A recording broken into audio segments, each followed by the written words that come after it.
The fluorescent clock on the clinic wall read 1:47 p.m. 13 minutes. That's all Phoenix had left. Doctor. Sarah Morningstar gripped the euthanasia syringe, her weathered hands steady despite the weight in her chest. In the concrete cage, the emaciated bobcat lay motionless, ribs jutting through patchy fur like broken fence posts, amber eyes dull as burnt coals. "Case number 2847, she whispered to the clipboard. 4 months of trying.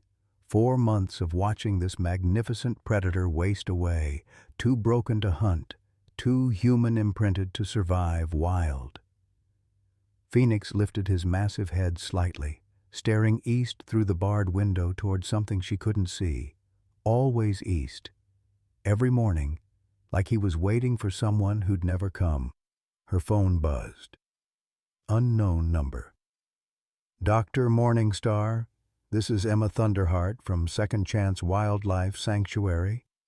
Sarah's heart skipped. Well, I'll be damned. 12 minutes now. We might have option 3. Leave a like and share your thoughts in the comments along with the city you're watching from now. Let's continue with the story. 4 months earlier, a hiker had found Phoenix collapsed beside a mountain trail in Nevada. No collar, no microchip, no clues to his past. Just a young bobcat, severely malnourished and showing clear signs of illegal captivity. Someone had kept him as a pet, then abandoned him when he became too much to handle.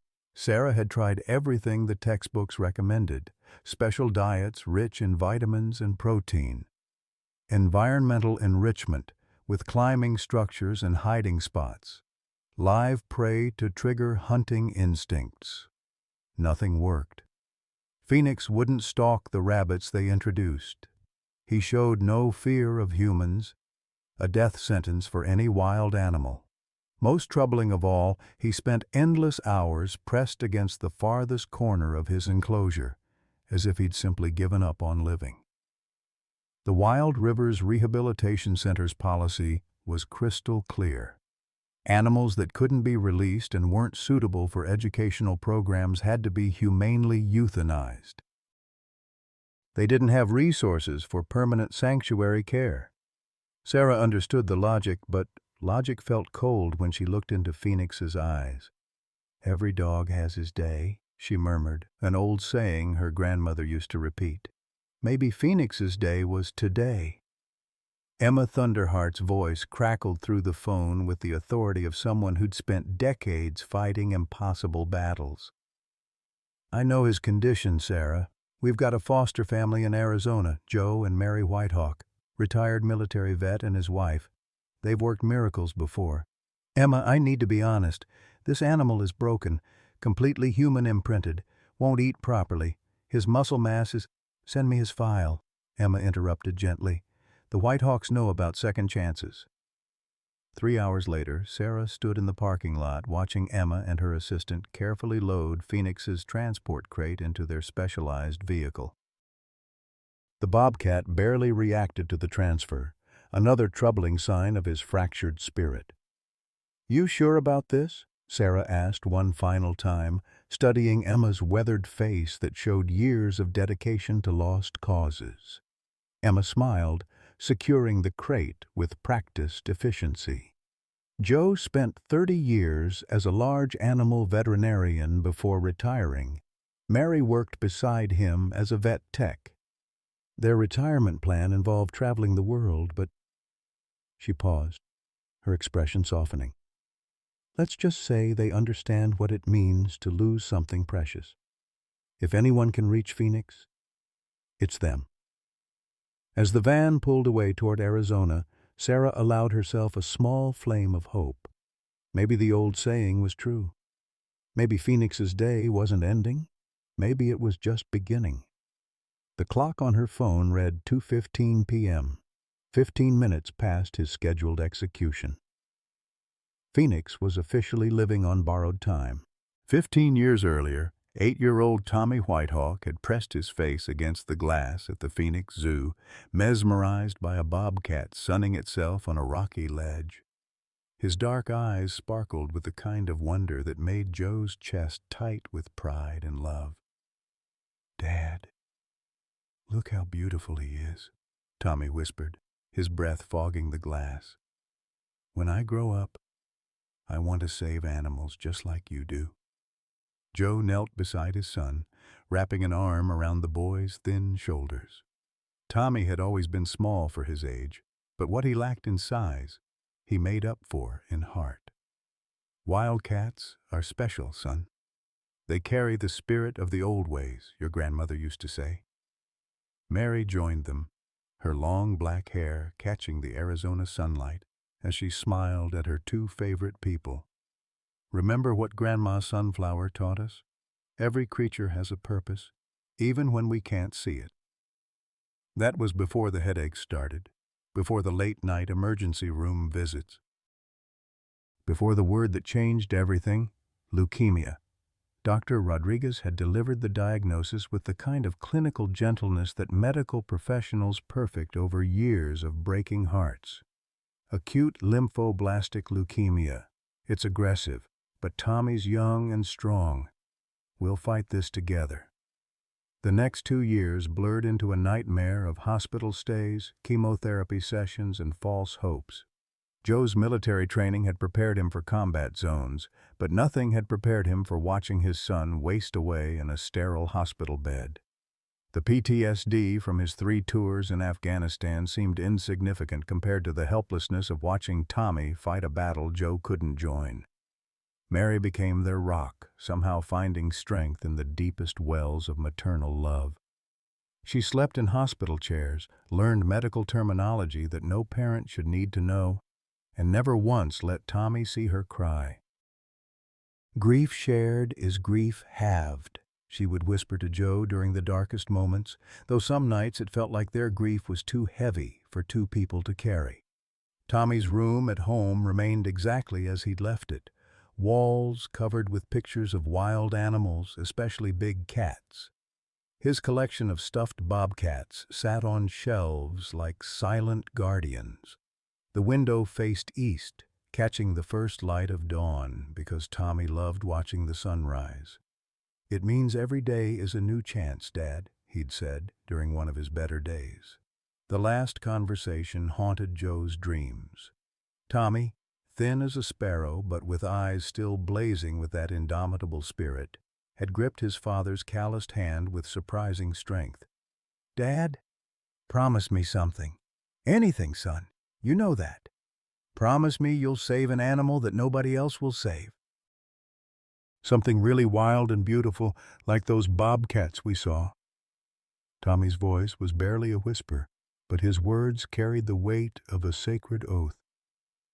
"Promise me you won't give up on something just because it seems broken."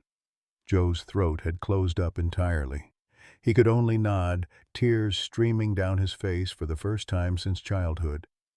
Tommy died 3 days later, just as the morning sun painted his room golden. His last words were about the sunrise being extra pretty today, and Joe knew his son had found peace in that eternal dawn. The funeral nearly destroyed them. Half the reservation showed up to honor the little boy who'd touched so many hearts, but Joe barely remembered any of it. The military honors, the traditional songs, the endless stream of casseroles from neighbors, it all blurred together in a haze of unbearable loss. Mary retreated into herself for months afterward, moving through their home like a ghost. Joe threw himself into work, taking emergency calls at all hours, anything to avoid the silence that seemed to echo with Tommy's laughter. They spoke in careful, polite sentences about practical matters, bills, schedules, weather, but never about the crater-sized hole in their lives. Their marriage nearly shattered that winter. Joe slept in his workshop more nights than not, tinkering with broken equipment because fixing broken things felt possible while fixing broken hearts did not. Mary kept Tommy's room exactly as it was, dusting his belongings with the devotion of a shrine keeper. The breaking point came on Tommy's birthday. Joe found Mary in their son's room, holding one of his stuffed bobcats and sobbing with the kind of raw grief that sounds like physical pain. "I can't do this anymore," she whispered. "I see him everywhere. I hear his voice calling for me." Joe sat beside her on Tommy's narrow bed, and for the first time in months, they held each other while they cried. "The good Lord never gives us more than we can handle," Mary finally said, echoing her grandmother's wisdom. "But sometimes I think he overestimated us." They began talking that night, really talking, about Tommy, about their pain, about the promise Joe had made. Mary confessed she'd been visiting the zoo regularly, sitting by the Bobcat exhibit for hours, feeling closer to their son's memory. Joe admitted he'd been avoiding animal rescues because seeing suffering creatures reminded him too much of watching Tommy fade away. "Maybe that's exactly why we need to help," Mary said quietly. "Maybe Tommy knew we'd need something to save us from drowning in grief." The years that followed were a slow healing. They sold their house in Phoenix and bought the ranch in rural Arizona, transforming their pain into purpose by creating a haven for injured wildlife.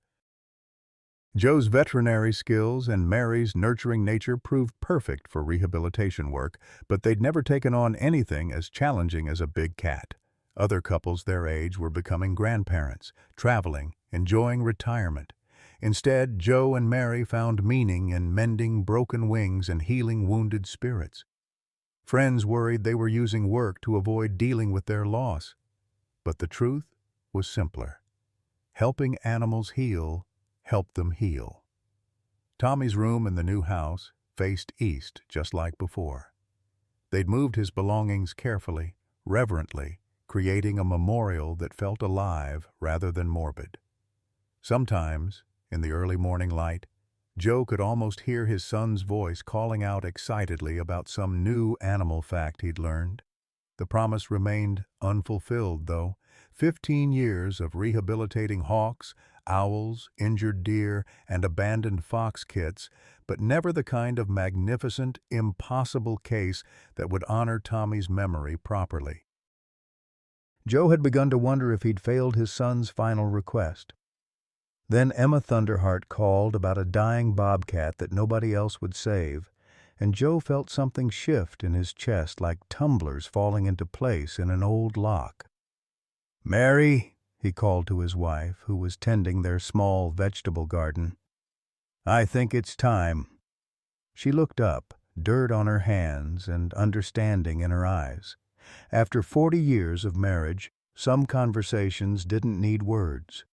She nodded slowly, a smile spreading across her weathered face like sunrise. "Tommy's promise," she said simply. "Tommy's promise," Joe agreed, feeling their son's presence in the warm Arizona wind that rustled through the cottonwood trees he'd helped plant as a boy. The transport van arrived at sunset, kicking up dust clouds that painted the Arizona sky amber and gold. Joe and Mary stood in their gravel driveway, watching Emma and her assistant carefully unload the crate containing what might be their most challenging rescue yet. Phoenix lay curled in the transport carrier like a broken shadow, his breathing shallow and rapid. The journey had clearly stressed him beyond his already fragile limits. Even through the metal bars, Joe could see the animal was in worse condition than Emma had described over the phone. "Lord Almighty," Joe whispered, his veterinary eye cataloging the signs of severe malnutrition and psychological trauma. "He's worse than I expected." Emma's expression was grim as she supervised the transfer. "I won't lie to you folks, this might be a hospice situation rather than a rehabilitation. But sometimes giving an animal dignity in its final days is just as important as saving it." Mary knelt beside the crate, her voice soft and steady. "Hey there, beautiful boy. You're safe now. No more cages, no more fear." Phoenix's amber eyes tracked to her voice but showed no real recognition or interest. They moved him into the quarantine enclosure they'd prepared, a spacious area with climbing platforms, hiding spots, and easy access to both indoor and outdoor spaces. Joe's military precision had gone into the construction, while Mary's intuitive understanding of animal psychology had guided the layout. "Let's get him settled," Mary suggested, her tone gentle but determined. "No sudden movements, no forcing anything. We go at his pace." The first 2 weeks tested every ounce of patience they developed over 15 years of wildlife rehabilitation. Phoenix refused most food, accepting only tiny portions of raw chicken when they left the enclosure completely. He spent endless hours pressed against the farthest wall, his eyes tracking every movement beyond his sanctuary with the wariness of a creature that had learned to expect pain from human contact. Joe's military background made him want to establish routines and push for measurable progress. "We need to get calories into him," he muttered, after Phoenix refused another meal. "At this rate, we're just prolonging the inevitable." Mary's approach was different, intuitive and patient in ways that sometimes frustrated her husband's need for action. "He's not just physically starved, Joe. His spirit is broken. You can't heal that with force." Their different philosophies led to their first real argument in months. It happened on day 10, when Phoenix hadn't eaten anything substantial in 36 hours. "This isn't working, Mary." "Maybe we're being selfish, keeping him alive when he's clearly suffering." "You want to give up on him?" Mary's voice carried an edge Joe hadn't heard since Tommy's final hospital stay. "Just like that? After 10 days? I'm being realistic. Look at him. He's wasting away before our eyes." "Rome wasn't built in a day, Joseph Whitehawk." She used his full name, which meant she was seriously upset. "That animal has been betrayed by every human he's ever known. 10 days isn't even enough time for him to understand he's safe." Their raised voices carried across the ranch, and for a moment they stood glaring at each other across the divide of their different approaches to healing. Then they both noticed Phoenix had actually moved closer to the fence, his ears pricked forward with what might have been curiosity about the human drama unfolding nearby. "Look," Mary whispered, pointing. "He's interested in something." Joe felt his anger drain away, replaced by the familiar mixture of hope and heartbreak that defined their work. "Maybe he just likes our arguing better than our coddling." They developed a new routine. Joe and Mary took turns sitting quietly outside the enclosure, reading books or working on laptops, simply being a non-threatening presence. Mary brought her knitting, her needles clicking in a rhythm that seemed to soothe the anxious Bobcat. Joe brought his guitar, playing soft melodies that drifted across the evening air. The breakthrough came on day 18. Mary had been sitting in her usual spot, knitting a scarf for the approaching winter, when she noticed movement in her peripheral vision. Phoenix had crept forward just a few feet and was watching her hands move with the needles. She continued knitting, careful not to make eye contact, and began humming softly, an old lullaby her grandmother used to sing. Each day after that, Phoenix ventured a little closer. They introduced new foods gradually, discovering that he had a surprising preference for rabbit over chicken, and that he would eat more readily if they stayed nearby rather than leaving him alone with his meals. But their progress was threatened on day 21 by an unexpected crisis. Harold Brennan, their nearest neighbor, appeared at their door with a scowl and an official-looking document. "I've filed a complaint with Fish and Wildlife," he announced without preamble. "You folks got a dangerous predator on your property without proper permits. That thing gets loose, it could kill someone's pets, could kill someone's kids." Joe felt his PTSD trigger at the confrontation with authority, his hands beginning to shake as memories of military tribunals and hostile interrogations flooded back. But Mary stepped forward, her small frame radiating the kind of protective fury that had once faced down insurance companies and hospital bureaucrats during Tommy's illness. "This is America, Mr. Brennan. A man's home is his castle, and what we do on our own property is our business." Her voice was steel wrapped in velvet. That dangerous predator is a sick animal that needs medical care, and we have every legal right to provide it." Harold's face reddened. "We'll see about that when the feds show up for an inspection." After he left, Joe slumped into a kitchen chair, his hands still trembling slightly. "Mary, maybe he's right. Maybe we're in over our heads." "Joseph Whitehawk," Mary said firmly, "we made a promise to our son. We don't break promises just because some narrow-minded neighbor gets his feathers ruffled." The confrontation seemed to energize rather than discourage Phoenix. That evening, for the first time since his arrival, he approached the fence when he heard their car returning from town. He even made a sound, not quite a meow, not quite a purr, but something uniquely Bobcat that seemed to say hello. Mary called Joe over, her voice shaking with emotion. "Come see this." They stood together, watching their broken rescue attempt something resembling normal feline behavior. Phoenix approached the fence, studied them for a long moment, then deliberately head-bumped the chain link where Mary's hand rested. "Well, I'll be damned," Joe breathed. "He's trying to communicate." From that moment, Phoenix's recovery accelerated noticeably. He began using all areas of his enclosure, climbing the platforms they'd installed, batting at hanging toys, and even attempting to stalk the wild rabbits that occasionally hopped past his fence. His appetite improved dramatically, and his muscle tone slowly began returning. But it was Belle, their rescued border collie, who provided the next major breakthrough. Belle had always been skittish and anxious, hiding under beds during thunderstorms and barking fearfully at strangers. She'd been watching Phoenix from a safe distance for weeks, clearly fascinated but too nervous to approach. Duke, their elderly golden retriever, had immediately accepted Phoenix with the easygoing nature typical of his breed. He often lay near the glass door separating the quarantine area from the main house, tail wagging whenever Phoenix approached. But Belle's transformation was remarkable. Something about Phoenix's calm presence seemed to soothe her chronic anxiety.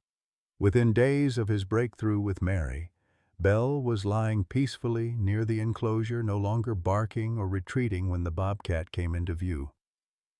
"Look at that," Mary observed one evening as they watched Belle actually initiate interaction by dropping a tennis ball near the fence. "Phoenix is therapeutic for her." "He's therapeutic for all of us," Joe replied, feeling something in his chest loosen for the first time in years. The constant vigilance that had defined his post-military life seemed less necessary when he was focused on healing rather than protecting. Phoenix had also developed mysterious daily ritual that both fascinated and puzzled them. Every dawn he positioned himself at the eastern edge of his enclosure, staring intently toward the horizon as if waiting for something or someone. He would remain motionless for exactly the length of time it took the sun to fully clear the mountains, then return to normal activities. "What do you suppose he's looking for?" Mary wondered aloud. Joe studied the magnificent animal, noting how the morning light turned his spotted coat to burnished gold. "Maybe he's not looking for something. Maybe he's remembering someone." The thought sent an unexpected chill down his spine, though he couldn't say why. The moment Phoenix head-bumped Mary's hand through the fence, something extraordinary happened. A deep, rumbling purr emanated from his chest, a sound so powerful Joe later described it as like a diesel engine with heart problems. It was the first time Phoenix had voluntarily touched either of them, and the emotional impact left Mary speechless with tears streaming down her face. "Oh, my Lord," she whispered, carefully extending her fingers through the chain link. Phoenix sniffed cautiously, then gently butted his massive head against her palm again. The purr intensified, vibrating through the fence into Mary's bones. Joe watched in amazement as his wife slowly scratched behind Phoenix's ears, those distinctive tufted ears that made bobcats look like mythical creatures. "I think we need to talk about his future," he said quietly, Though his heart was already making decisions, his practical mind was still processing. That evening, they sat at their kitchen table, watching through the window as Phoenix lounged on his platform, looking more relaxed than they'd ever seen him. The transformation was remarkable. His coat was filling out, the dull brown taking on healthier amber tones, and he'd gained at least 12 pounds. "He's not releasable," Joe stated the obvious. "Too imprinted, too comfortable with humans." "Second Chance wants to place him in their permanent sanctuary," Mary said, but her voice lacked enthusiasm. "But Joe," she hesitated, then met her husband's eyes. "He's bonded with us. You've seen it, the way he waits by the fence when he hears our car, how he only purrs for us, not the sanctuary volunteers who visited." Joe was quiet for a long moment, studying his wife's face. After 40 years of marriage, he recognized that particular expression. Hope mixed with fierce protectiveness, the same look she'd worn when fighting insurance companies during Tommy's illness. "You want to keep him," he said. "I know it's crazy. I know we already have Duke and Belle, and we said no more animals after the last Fox release. But Joe, I can't explain it. It's like he chose us. Like maybe—" She struggled with words that felt too sacred to speak carelessly. "Like maybe this is how Tommy's promise gets kept." The next morning brought their scheduled veterinary visit from Dr. Patricia Chen, an exotic animal specialist who made monthly rounds to all the wildlife facilities in their region. What was supposed to be a routine health check turned into something that would change everything they thought they knew about Phoenix. Dr. Chen was thorough, professional, and gentle in her handling of the still nervous Bobcat. Phoenix tolerated the examination better than expected, though he kept his eyes fixed on Mary throughout the procedure. "Overall, he's making remarkable progress," Dr. Chen announced as she completed her notes. "Weight gain is excellent, muscle tone improving, psychological state much improved." She paused, her expression shifting to puzzlement. "But there's something interesting I need to investigate further." She ran her hands carefully along Phoenix's left shoulder, her fingers detecting something beneath the fur. "There's an old surgical scar here, very professional work, and—" She reached for her portable scanner. "I'm detecting a microchip." Joe and Mary exchanged glances. They'd specifically been told Phoenix had no identification when he was found. "That's impossible," Mary said. "The Wildlife Center checked for chips when he arrived." "Sometimes they migrate," Dr. Chen explained, running the scanner slowly across Phoenix's body. "Chips can move from their original insertion site, especially in animals that have been— Here we go." The scanner beeped, and Dr. Chen's screen lit up with information. Her expression grew increasingly grave as she read, "This chip is registered to a veterinary clinic in Colorado, Morrison Family Veterinary Services." She looked up at them with obvious concern. "According to this database, this animal's name is Scout, and he belonged to the Morrison family. The registration shows he was a therapy animal." The words hit Mary like a physical blow. "Therapy animal?" Dr. Chen continued reading from her device, her voice growing quieter. "The registration notes indicate he was companion to a child patient. Registered owner is David Morrison, DVM. The chip was implanted 3 years ago when the cat was just a kitten." Joe felt the familiar tightness in his chest that accompanied unwelcome revelations. "Dr. Chen, can you access more information about this registration?" "I can try." She made several phone calls while Joe and Mary sat in stunned silence, watching Phoenix groom himself with apparent unconcern for the human drama unfolding around him. After 20 minutes, Dr. Chen returned with information that shattered their understanding of Phoenix's past completely. "I spoke with Dr. Morrison directly," she said, her voice carefully professional. "Scout was indeed a therapy animal, specially trained to provide comfort to pediatric patients. He belonged specifically to the Morrisons' 8-year-old son, Ethan, who was undergoing treatment for acute lymphoblastic leukemia. Mary's hand flew to her throat. The same disease, the same age. Ethan Morrison died 18 months ago, Dr. Chen continued gently. Dr. Morrison told me Scout disappeared 3 days after the funeral. They assumed he'd run away in grief. Apparently, he'd been inconsolable since Ethan's death, refusing to eat, hiding constantly. They searched for months, but never found him. The revelation hit both of them simultaneously. Joe's voice was barely audible. Lord Almighty, this cat's been grieving too. Mary was crying now, but silently, tears streaming down her face as she processed the implications. 2 boys, same age, same disease, same devastating outcome. And somehow, impossibly, the surviving therapy animal had found his way to another family destroyed by the same loss. There's more, Dr. Chen said quietly. Dr. Morrison mentioned something else. Ethan's bedroom window faced east, and Scout used to sit there every morning watching the sunrise. Ethan told his parents it was their special time together, welcoming each new day.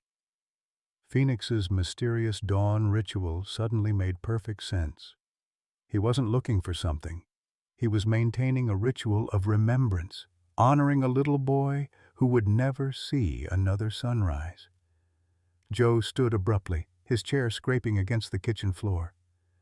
We have to tell them. The Morrison family. They have a right to know their son's cat is alive. But Joe, Mary protested, panic rising in her voice. What if they want him back? What if they take him away from us? What if they do?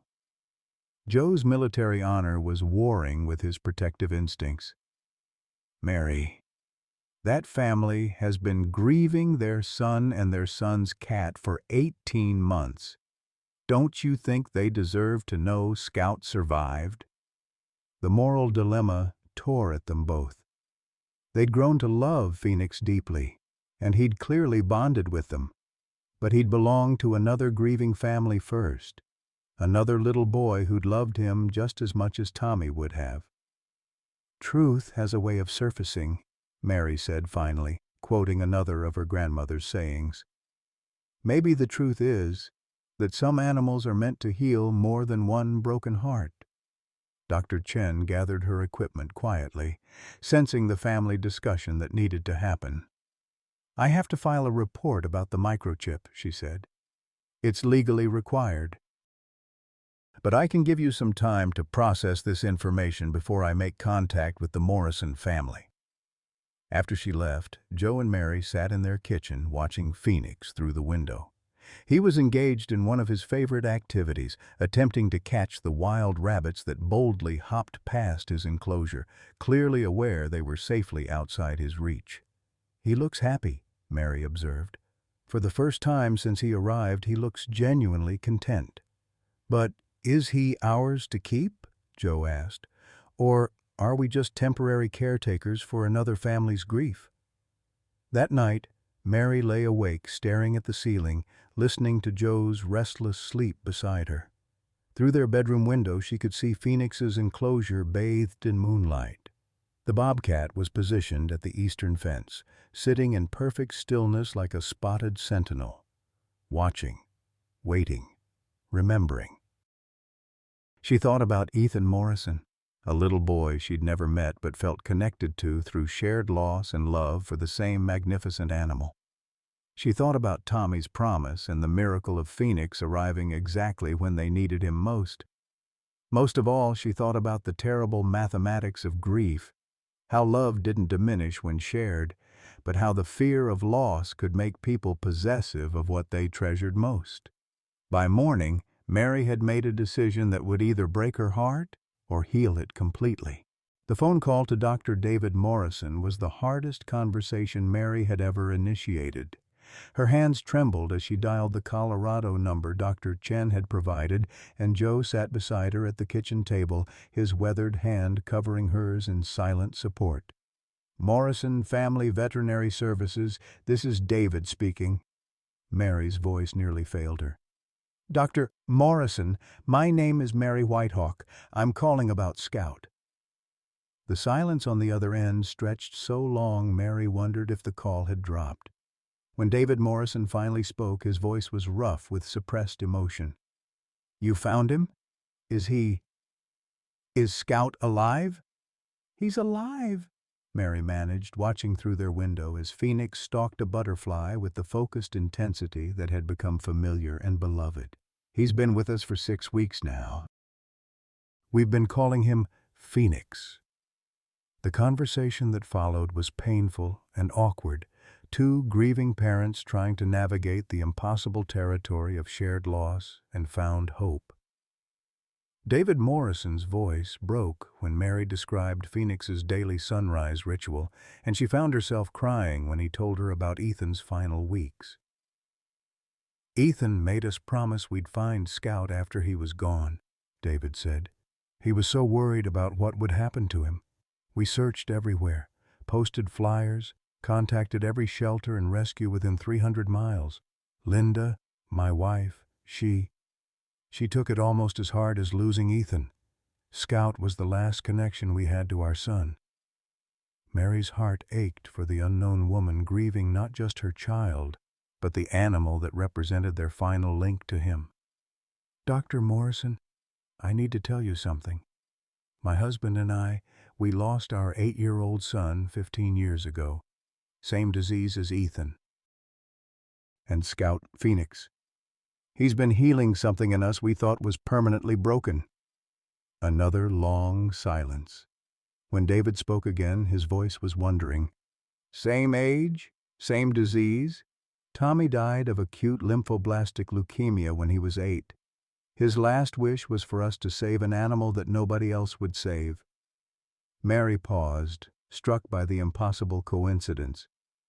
It's like Scout found the one family who could understand exactly what he's been through. Meanwhile, Phoenix's integration into their daily life had accelerated beyond their wildest hopes. His remarkable progress wasn't just physical, though he'd gained 20 pounds and his coat now gleamed with health, but psychological. The broken, catatonic animal they'd first met had transformed into a creature of curious intelligence and surprising gentleness. Belle's transformation was equally remarkable. The border collie who'd spent years hiding under beds during thunderstorms now demonstrated remarkable confidence around Phoenix.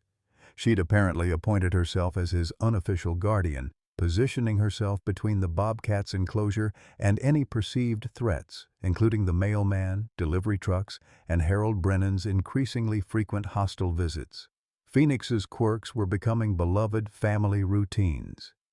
His obsession with fresh leaves, particularly maple and oak, led to daily comedy shows as Belle attempted to share his vegetarian preferences. Without fail, Belle would take one bite of whatever leaf Phoenix was enjoying, make a face of utter disgust, spit it out dramatically, and look at the Bobcat as if to say, "How can you eat this?" It's like watching a nature documentary comedy, Joe chuckled, filming their antics for the growing collection of videos they'd started sharing with Second Chance Sanctuary. Belle never learns, and Phoenix never stops being amused by her efforts. But their peaceful rehabilitation was threatened by escalating pressure from multiple directions. Harold Brennan's complaints to Fish and Wildlife had triggered an official investigation, and Inspector Margaret Torres had scheduled a surprise visit for the following week. "This hits different when you're dealing with federal bureaucrats," Joe muttered, reading the official notice. His military background had taught him to respect authority, but it had also taught him to recognize when authority was being wielded unfairly. The anonymous tip that followed Harold's complaint was even more concerning. Someone had reported that the Whitehawks were operating an illegal exotic animal facility without proper permits, potentially endangering the community.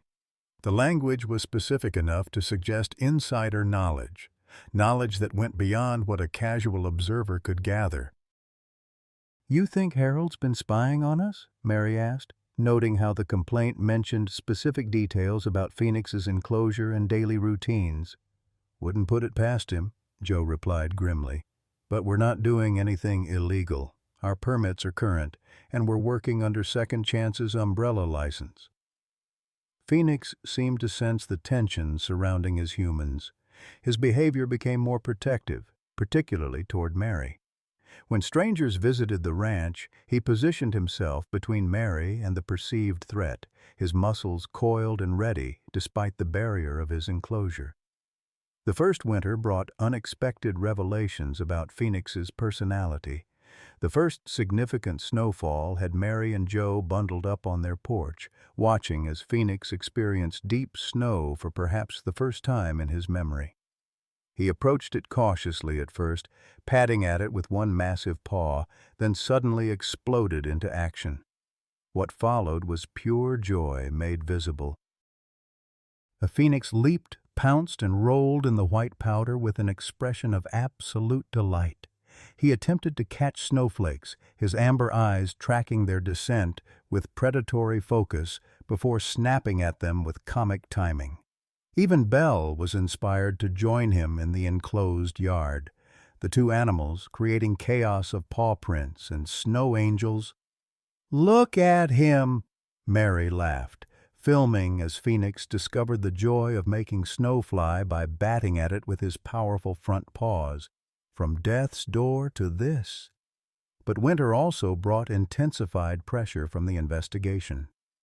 Inspector Torres arrived on a bitter February morning, armed with clipboards, measuring devices, and an expression that suggested she'd already decided they were in violation of something.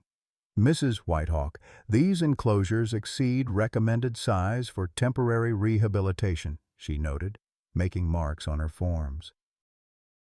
"This suggests long-term housing intention, which requires different permits.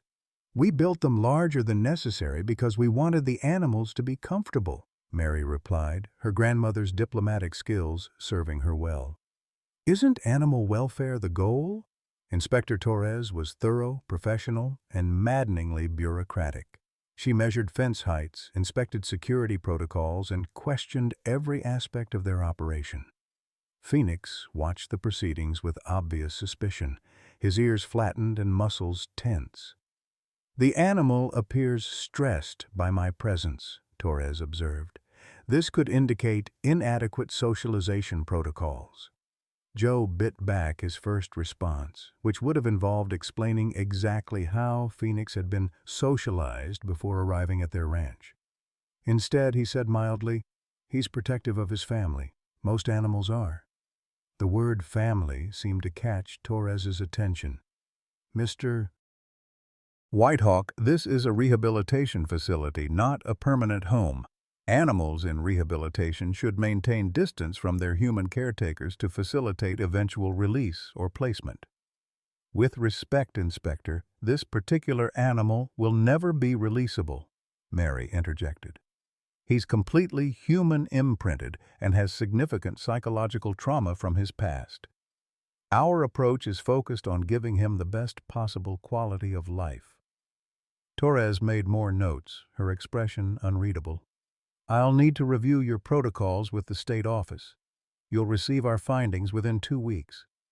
After she left, Joe and Mary sat in their kitchen feeling like they'd been interrogated rather than inspected. Phoenix had retreated to the farthest corner of his enclosure, his body language radiating stress and confusion. "She's going to recommend removal," Joe said flatly. "I could see it in her eyes." "We're not clinical enough for her standards." "Then we'll fight it," Mary replied with quiet determination. "Phoenix has been through enough trauma. He's not going anywhere." That evening they received an unexpected phone call that changed everything. David Morrison's voice was thick with emotion as he spoke. "Mary, Linda and I have been talking since your call. We want to drive down to Arizona this weekend. We need to see Scout, Phoenix, for ourselves." Mary's heart hammered against her ribs. "Of course, you have every right." "But we're not coming to take him away," David continued quickly. "Linda had an idea, something Ethan said near the end. He told us that love doesn't work like a pie, where each person gets a smaller slice when someone new comes along. He said it's more like a candle lighting another candle. The original flame doesn't get smaller, you just get more light. Mary found herself crying again, struck by the wisdom of a dying 8-year-old who'd understood something about love that most adults never learned. "We want to meet you both," David said. "We want to understand how Scout ended up with the one family who could love him the way Ethan would have wanted. And maybe we can figure out a way for all of us to be part of his life." As Mary hung up the phone, she looked out at Phoenix, who had resumed his evening grooming routine on his favorite platform. The sight of his contentment filled her with fierce protectiveness and desperate hope. In 3 days, they would discover whether love really could multiply rather than divide. The convergence of crises hit like a perfect storm on a crisp March morning that started deceptively peaceful. Mary was making coffee when she noticed the official vehicles pulling into their driveway, 2 fish and wildlife trucks, followed by a van marked Animal Control Services. Her blood turned to ice water. "Joe," she called, her voice tight with panic. "They're here." Through the window, she watched Inspector Torres emerge from the lead vehicle, accompanied by 3 officers and a man in a business suit carrying what looked like legal documents. This wasn't a routine follow-up visit. This was an enforcement action. Joe appeared at her shoulder, his military training automatically cataloging threats and escape routes. "Son of a bitch," he muttered. "They're moving fast." Before either of them could process the full implications, a second vehicle turned into their driveway, a Colorado license plate on a dusty SUV. Mary's heart lurched as she realized the Morrison family had arrived at the exact worst possible moment. Phoenix sensed the tension immediately. From his enclosure, he watched the gathering crowd of strangers with obvious agitation, his muscles coiled and ears flattened against his skull. The low growl rumbling from his chest was audible even through the double-paned windows. Inspector Torres approached the house with official authority, her clipboard ready and her expression grim. "Mr. and Mrs. Whitehawk, I have a federal seizure order for the Bobcat currently housed on your property. Our investigation determined you're operating outside the parameters of your rehabilitation license." Joe's PTSD triggered hard at the sight of uniformed officers surrounding his home. His hands began shaking as memories of military tribunals and hostile interrogations flooded back. "What parameters?" "We've followed every regulation. The animal has been in your care for 3 months without transfer to permanent placement," Torres interrupted. "Rehabilitation facilities are required to release or transfer animals within 90 days unless special circumstances are documented." Mary stepped forward, her small frame radiating protective fury that reminded Joe of a mother bear defending her cubs. "Special circumstances. This animal was dying when he arrived. He's made remarkable progress. Mrs. Whitehawk, the law is clear. This animal must be transferred to an appropriate facility today." At that moment, David and Linda Morrison approached from their vehicle, their faces showing the strain of the 6-hour drive and the shock of walking into what looked like a federal raid. David was tall and lean with graying temples, while Linda was petite with kind eyes that immediately showed understanding of the crisis unfolding. "Excuse me," David said, his voice carrying the authority of someone accustomed to being heard. "I'm Dr. David Morrison. That Bobcat belongs to my family." Inspector Torres turned, her expression shifting to confusion. "Sir, our records show this animal was found abandoned in Nevada with no identification." "Your records are wrong," Linda Morrison said quietly, stepping beside her husband. "His name is Scout, and he belonged to our son Ethan, who died 18 months ago. Scout disappeared after the funeral, and we've been searching for him ever since." The revelation created a moment of stunned silence that was broken by Phoenix himself. At the sound of Linda's voice, the bobcat had moved to the front of his enclosure, his aggressive posture replaced by intense focus. He was staring directly at Linda with an expression of recognition that made Mary's throat tighten. "Scout?" Linda whispered, moving closer to the enclosure despite the crowd of officials. "Scout, is that really you?" Phoenix responded with a sound none of them had heard before, a chirping call that seemed to come from deep in his memory. He pressed against the fence, his amber eyes locked on Linda's face with unmistakable recognition. "Jesus Christ," David breathed. "He remembers you." Inspector Torres was frantically consulting her paperwork, clearly unprepared for this development. "If you can prove ownership, that changes the legal situation significantly. We have veterinary records, photos, everything," David said, pulling out his phone. "But right now, I'm more concerned about what's happening to Scout. He looks terrified." He was right. The crowd of strangers, the aggressive official presence, and the emotional tension were overwhelming Phoenix. His breathing had become rapid and shallow, and he'd begun the self-destructive pacing behavior they'd seen in his early days at the ranch. Mary couldn't stand it anymore. "Everyone needs to back away from his enclosure. Now, you're causing him psychological distress." "Ma'am, this is a federal seizure operation," one of the animal control officers began.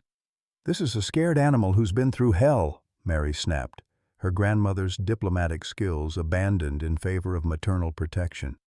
"Look at him. You're traumatizing him." Joe found his voice, his military background helping him address the official authority despite his shaking hands. "Inspector Torres, regardless of ownership questions, that animal needs immediate veterinary attention if you're going to move him. His stress levels are dangerous." Dr. Chen's van appeared in their driveway like a miracle, having been called by Joe during the first moments of chaos. She emerged with her medical bag, took one look at the situation, and immediately asserted professional authority. "Everyone step back from the animal immediately," she commanded with the kind of voice that brooked no argument. "This bobcat is exhibiting signs of severe psychological distress. Any further agitation could trigger a medical crisis." She approached Phoenix's enclosure slowly, speaking in the calm tones he'd grown to trust. But the damage was already done.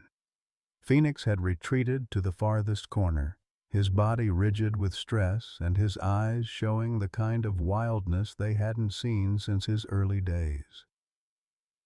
"His heart rate is dangerously elevated," Dr. Chen reported after a quick visual assessment. "If you proceed with removal in this condition, you could kill him." The words hit everyone like a physical blow. Linda Morrison made a sound of distress that was somewhere between a sob and a cry of denial. "No," she said firmly. "No, we just found him. We're not losing him again." David put his arm around his wife, his own eyes bright with unshed tears. "Dr. Chen, what do you recommend?" "First, everyone who isn't essential needs to leave the immediate area," Dr. Chen said, looking directly at the animal control officers. "Second, we need to give him time to decompress before making any decisions about his future." Inspector Torres was clearly frustrated by the turn of events. "Doctor, I have legal authority to seize this animal today, and I have medical authority to declare him unfit for transport," Dr. Chen replied coolly. "Which authority do you think will prevail if this animal dies during seizure?" The standoff stretched taut as a wire until David Morrison stepped forward with surprising authority. "Inspector Torres, I'm a licensed veterinarian and the legal owner of this animal. I'm formally requesting a 72-hour delay in any seizure action to allow for proper veterinary assessment and planning." "Sir, that's highly irregular. What's irregular is traumatizing an already fragile animal for bureaucratic convenience," David replied with quiet steel in his voice. "I have friends at the federal level who would be very interested in how this situation is being handled." The implied threat of political pressure seemed to penetrate Torres's bureaucratic armor. She consulted her paperwork again, clearly looking for an exit strategy that wouldn't damage her career. Meanwhile, Mary had moved as close to Phoenix's enclosure as the crowd would allow. "It's okay, sweetheart," she murmured in the voice she'd used to comfort Tommy through countless medical procedures. "We're all here because we love you. Nobody's going to hurt you." Phoenix's eyes tracked to her voice, and some of the wildness seemed to fade. He was still stressed, still panting, but he was listening. Linda Morrison heard Mary's words, and something clicked into place. She approached slowly, her voice gentle but clear. "Mary, would you mind if I tried talking to him?" Mary nodded, stepping aside to give Linda space. What happened next brought tears to every eye present. "Scout," Linda said softly, using the name the Bobcat had known for the first months of his life. "Scout, it's me. It's Linda, Ethan's mom." Phoenix's entire body language changed. The rigid stress posture melted away as he moved toward the fence, his eyes locked on Linda's face with unmistakable recognition and something that looked remarkably like relief. "That's my boy," Linda whispered, tears streaming down her face. "That's Ethan's boy. We've been looking for you everywhere." David Morrison cleared his throat roughly. "Inspector Torres, I think we need to discuss a different approach to this situation. My wife and I didn't come here to disrupt this animal's care. We came to understand how he ended up with people who obviously love him as much as we do." The crisis was far from over, but something had shifted in the dynamic. Phoenix was calming, the officials were backing down slightly, and two families were beginning to see the possibility of solution rather than conflict. But the real test was still coming, figuring out how to honor both families' love for the same remarkable animal. The next 12 hours tested everyone's limits as Phoenix's condition deteriorated with frightening speed. Dr. Chen had managed to disperse the crowd of officials and establish a temporary medical sanctuary around his enclosure, but the psychological damage was severe. Phoenix had stopped eating entirely and spent most of the time pressed against the back corner, his breathing rapid and shallow. "He's crashing," Dr. Chen reported grimly after her evening examination. "His stress levels are off the charts, and he's showing signs of the same psychological shutdown we saw when he first arrived. If we can't turn this around in the next 48 hours, we could lose him." The medical crisis had an unexpected effect on the human drama surrounding Phoenix. Faced with the real possibility of losing him entirely, the bureaucratic posturing seemed suddenly irrelevant. Inspector Torres had retreated to process the legal complications of David Morrison's ownership claim, giving them breathing room to focus on the animal's welfare. David and Linda Morrison had taken rooms at the small motel in town, but spent most of their time at the ranch, drawn by an invisible thread to the animal they'd searched for so desperately. The sight of Phoenix in distress was clearly devastating for Linda, who sat by his enclosure for hours, speaking softly about Ethan and their life together in Colorado.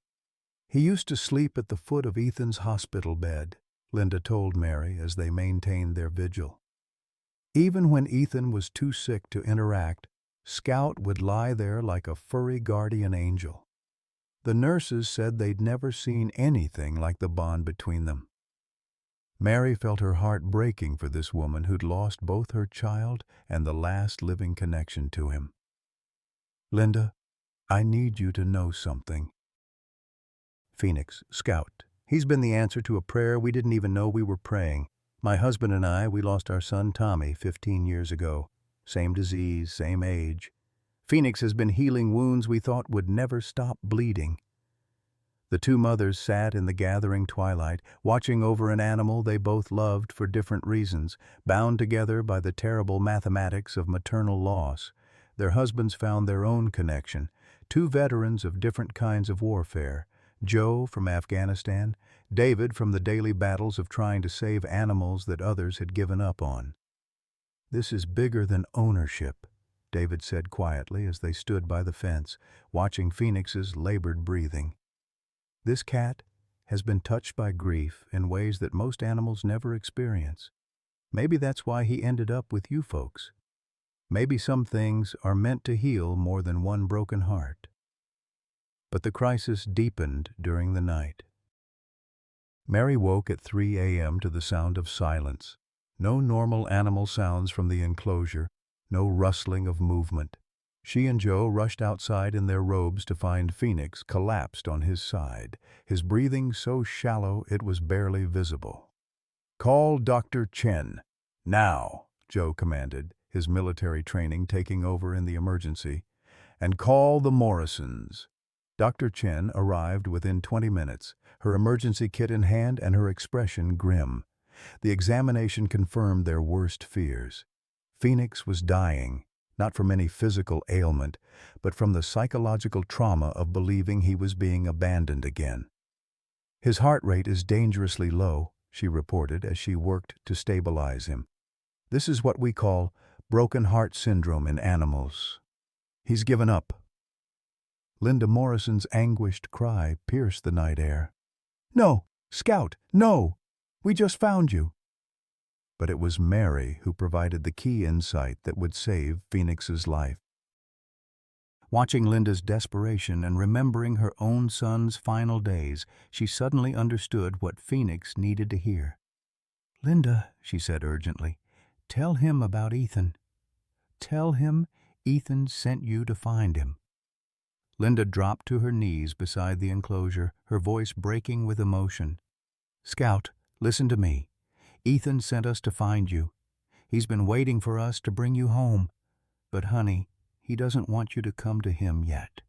He wants you to stay here, where you're loved and safe." Phoenix's eyes fluttered open at the sound of Ethan's name. "That's it," Dr. Chen encouraged. "Keep talking to him." "Ethan told us you'd find another family to love," Linda continued, tears streaming down her face. "He said you were too special to belong to just one family. He wanted you to help other people learn how to love the way he loved you." Mary joined her at the fence, adding her own voice to the desperate plea. "Phoenix, you can't leave us now. You have work to do here." Tommy's promise isn't finished yet. Gradually, Phoenix's breathing began to stabilize. His eyes tracked between Linda and Mary, and for the first time in 24 hours, he lifted his head slightly. David Morrison had been making phone calls from the porch, and he returned with news that would change everything. "I just spoke with my attorney and a friend at Fish and Wildlife headquarters in Washington. Inspector Torres exceeded her authority with that seizure order. The investigation was improperly conducted and her findings won't hold up under review." "What does that mean?" Joe asked. "It means Phoenix stays where he is while we figure out the right solution," David replied. "But more importantly, Linda and I have been talking, and we have a proposal." What the Morrison family suggested was so unprecedented that it took everyone several minutes to fully process the implications. They wanted to establish a shared custody arrangement. Phoenix would spend 6 months of the year in Arizona with Joe and Mary, and 6 months in Colorado with them. "Ethan always said Scout had too much love to give to belong to just one family," Linda explained. "We've seen how much he loves you both and how much healing he's brought to your lives. We don't want to take that away." Mary was speechless, overwhelmed by the generosity of the offer. "But Linda, he's your son's cat. You have every right to take him home. And you have every right to keep the animal you've nursed back to health," Linda replied. "But rights aren't what matter here. What matters is what's best for Scout." Dr. Chen was cautiously optimistic about the medical feasibility of the arrangement. "It's unconventional, but bobcats are adaptable to routine changes if they're handled properly." The key would be maintaining consistency in his care and making sure both environments meet his needs. Phoenix himself seemed to be rallying at the sound of hope in their voices. By dawn he was sitting upright and had even shown interest in food when Mary offered it to him by hand. But the most remarkable moment came when Linda suggested they try a reunion test. With infinite care they opened the enclosure door, something that hadn't been done since Phoenix's arrival, and allowed him to choose his own level of interaction. Phoenix emerged slowly, cautiously, his amber eyes taking in the gathered humans who'd been fighting over his future. He approached Linda first, recognizing something in her scent or voice that connected to his earliest memories. She knelt perfectly still as he sniffed her hands, then gently head-bumped her palm in the same gesture of trust he'd first shown Mary. But then, Phoenix did something that surprised everyone. He moved to Mary, performing the same greeting ritual, before settling himself in a position where he could see both women. His message was clear. He belonged to both of them. "Well, I'll be damned," Joe said softly. "He's figured it out before we have." David Morrison smiled through his tears. "Ethan always said Scout was the smartest cat in Colorado. Apparently he's pretty smart in Arizona too." The legal arrangements would take weeks to finalize, requiring lawyers, veterinary specialists, and federal oversight. But the emotional breakthrough had already occurred. Phoenix had two families now, and both were committed to sharing rather than possessing the love he represented. As the sun rose over the Arizona mountains, painting the sky in shades of hope and healing, Phoenix performed his morning ritual of greeting the dawn. But this time, he wasn't alone. Linda sat on one side of him, Mary on the other, and two grieving mothers found comfort in the presence of an animal who'd somehow learned to love big enough for everyone. "Some things are too precious to hoard," Mary said softly, watching Phoenix's contentment in the presence of both his families. "Ethan would be so proud," Linda whispered.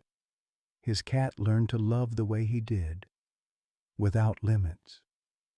The crisis was over, but the real journey was just beginning. 6 months later, on a golden October morning that painted the Arizona desert in shades of amber and rust, Phoenix stretched languidly on Joe's lap while Mary read aloud from a letter that had arrived from Colorado. The shared custody arrangement had exceeded everyone's wildest expectations, transforming what could have been a custody battle into something resembling a miracle. "Linda says the aspen trees are turning up there," Mary announced, adjusting her reading glasses. "She thinks Phoenix would love to see them, and David mentions that Scout—" She caught herself with a smile. They'd learned to use both names interchangeably, honoring both the cat's past and present. "David says Phoenix has claimed the big leather chair in their living room as his personal throne." Joe chuckled, scratching behind Phoenix's ears as the massive Bobcat purred with the intensity of a diesel engine. "Sounds about right." This boy's never met a comfortable spot he didn't consider his birthright. The transition between homes had been smoother than anyone dared hope. Phoenix seemed to understand the rhythm of his dual life, growing excited when travel preparations began and settling into each home with the confidence of an animal who knew he was wanted in multiple places. Dr. Chen had documented his case for veterinary journals, calling it unprecedented successful interfamily placement of a human-imprinted wild feline. Belle padded over to investigate the morning mail, her transformation from anxious rescue dog to confident companion one of the many unexpected benefits of Phoenix's presence. She'd learned to time her travel to Colorado with Phoenix's departures, as if understanding that her job was to keep both homes properly supervised. "You know what I realized yesterday?" Mary said, folding the letter carefully. "It's been exactly 1 year since that phone call from Emma Thunderheart. 1 year since we thought we were just providing hospice care for a dying animal." The anniversary had prompted reflection on how dramatically their lives had changed. The ranch had become an informal educational center, with veterinary students and wildlife specialists coming to study Phoenix's rehabilitation and the innovative custody arrangement. More importantly, it had become a gathering place for other families touched by loss, drawn by the story of healing that Phoenix represented. Joe's PTSD symptoms had improved dramatically over the year, his therapist noting that caring for Phoenix provided the kind of purpose and routine that no medication could replace. "Old dogs can learn new tricks," he'd told the VA counselor, "especially when taught by a cat who's been through his own kind of war." The phone rang, interrupting their peaceful morning routine. Mary answered to find Linda Morrison's excited voice bubbling through the speaker. "Mary, you'll never believe what happened yesterday. David was working in the clinic when a family brought in an injured red-tailed hawk. Their 8-year-old daughter had found it with a broken wing, and she was so worried about it surviving. Phoenix must have sensed something special about her because he did that chirping sound he makes when he really wants to communicate." Mary smiled, knowing exactly the sound Linda meant. Phoenix's special vocalization that he seemed to reserve for children in moments of particular significance. "The little girl's name is Sarah, and she has the same gentle spirit Ethan had with animals. When she saw Phoenix through the window, she said he looked like he was smiling at her. David thinks we might have found our first candidate for the educational program we've been discussing." The educational program was David's brainchild, inspired by Ethan's original dream of helping other children connect with wildlife. Tommy and Ethan's promise would provide therapeutic animal interactions for children facing serious illness, with Phoenix serving as the ambassador animal who understood both loss and healing. Mary felt tears prick her eyes, recognizing the completion of a circle that had begun with 2 little boys who'd never met, but shared the same pure love for wild creatures. "Linda, that sounds perfect. Phoenix has been ready for this next chapter." After the call ended, Mary found herself studying Phoenix with new appreciation. He'd grown magnificent in the year since his near-death crisis. 38 pounds of lean muscle and glossy fur, amber eyes bright with intelligence and contentment. But more than his physical recovery, his emotional transformation had been remarkable. The broken, catatonic animal they'd first met had evolved into a creature of extraordinary empathy. Phoenix seemed to possess an almost supernatural ability to sense emotional need in humans, offering comfort through his presence in ways that reminded Mary of therapy dogs, but with the added majesty of his wild heritage. Duke wandered over to claim his share of morning attention, the elderly golden retriever moving more slowly these days, but still devoted to his morning routine of checking on all family members. At 14, Duke represented continuity and wisdom, the steady heartbeat of their unconventional household. "You know what strikes me most?" Joe mused, continuing to stroke Phoenix's fur as the bobcat settled deeper into his lap. "A year ago, we thought we were saving him. Turns out, he was saving us." Mary nodded, remembering the profound emptiness that had defined their lives before Phoenix's arrival. The shared custody arrangement had brought unexpected gifts beyond Phoenix himself: a deep friendship with the Morrison family, connections with other wildlife rehabilitators, and a sense of purpose that extended far beyond their own healing. The previous month had brought their most challenging test when Duke suffered a minor heart episode. Phoenix's response had been immediate and touching. He'd remained close to the elderly dog's side for 3 days, as if providing comfort and protection. The incident had reminded everyone of the precious nature of time and the importance of savoring each moment of love and connection. "I've been thinking about something Ethan told us," Mary said, pulling out another letter from her collection, this one written by the Morrison boy during his final weeks. Linda had shared it with them as part of understanding Phoenix's history. He wrote that love doesn't get divided when it's shared. It multiplies. He was 8 years old and figured out something most adults never learn. Joe smiled, recognizing the profound truth in the child's words. Their love for Phoenix hadn't diminished by sharing him with the Morrison family. Instead, it had created a network of care and connection that enriched everyone involved. Phoenix stretched and repositioned himself, one massive paw reaching up to gently pat Joe's cheek in his customary gesture of affection. The touch was always careful, claws fully retracted, as if the bobcat understood the precious nature of trust between predator and human. "Speaking of love multiplying," Mary said with a mischievous smile, "Dr. Chen mentioned that the wildlife sanctuary has a young female bobcat they're looking for placement for. She's been human imprinted too, similar circumstances to Phoenix's original situation." Joe raised an eyebrow. "Mary Sunflower Whitehawk, are you suggesting what I think you're suggesting? I'm just saying that this ranch has proven pretty good at healing broken wild hearts, and Phoenix might enjoy having someone who understands his particular kind of life experience." The idea wasn't entirely new. They'd discussed the possibility of expanding their program to help other animals like Phoenix. The Morrison family was enthusiastic about the concept, seeing it as a natural evolution of their shared mission. Phoenix seemed to sense the direction of their conversation. He sat up straighter, his ears pricked forward with interest, as if he understood that his role might be expanding from rescued animal to mentor and teacher. "Well," Joe said finally, "I suppose we'd better start planning another enclosure. Can't have a lady sharing quarters with a gentleman without proper accommodations." Mary laughed, the sound carrying across the ranch like a bell of pure joy. "Joe Whitehawk, you're getting soft in your old age." "Maybe so," Joe replied, watching Phoenix survey his domain with the satisfied air of a cat who'd found his perfect life. "But some kinds of softness make a man stronger, not weaker."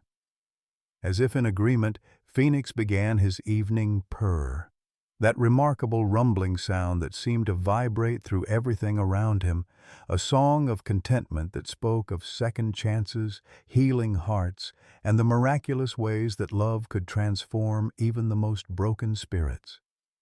The sun was setting over the mountains, painting the sky in shades of hope and promise. In a few months, Phoenix would travel back to Colorado for his winter stay with the Morrison family, carrying with him the love and healing he'd both received and given. But tonight, he was exactly where he belonged, surrounded by family, comfortable in his own magnificent skin, and living proof that sometimes the most extraordinary miracles come disguised as ordinary acts of love. "Home isn't where you are," Mary said softly, echoing the wisdom she'd learned from watching Phoenix embrace his dual life. "It's who loves you." Phoenix purred his agreement, and for a moment, everything in their small corner of the world was exactly as it should be. At 73, Joe Whitehawk thought his days of saving lives were behind him. After losing his son Tommy to leukemia 15 years ago, he and his wife Mary had retreated to their Arizona ranch, carrying a grief that felt permanent as desert stone. Then came Phoenix, a dying bobcat with just 15 minutes left before euthanasia, abandoned and broken like so many dreams in their golden years. What happened next defied every rule about wild animals and human hearts. Phoenix didn't just survive, he thrived, splitting his time between two grieving families who discovered that love multiplies when shared, never divides. Today, at 78, Joe watches Phoenix mentor other rescued animals while teaching children about resilience through Tommy and Ethan's Promise program. The bobcat who was supposed to die became the bridge between past sorrow and present joy, proving that our most meaningful chapters often begin when we think the story's over. Sometimes God sends healing in the most unexpected packages, 40 pounds of spotted fur with amber eyes that see straight through to wounded souls. Phoenix taught them that home isn't a place, it's whoever chooses to love you unconditionally, fierce and wild and forever. Questions for you. Have you ever found unexpected purpose during what felt like your retirement from life's main act? What broken thing or person has taught you the most about healing? Share your story in the comments below. Your experience might be exactly what someone else needs to hear today.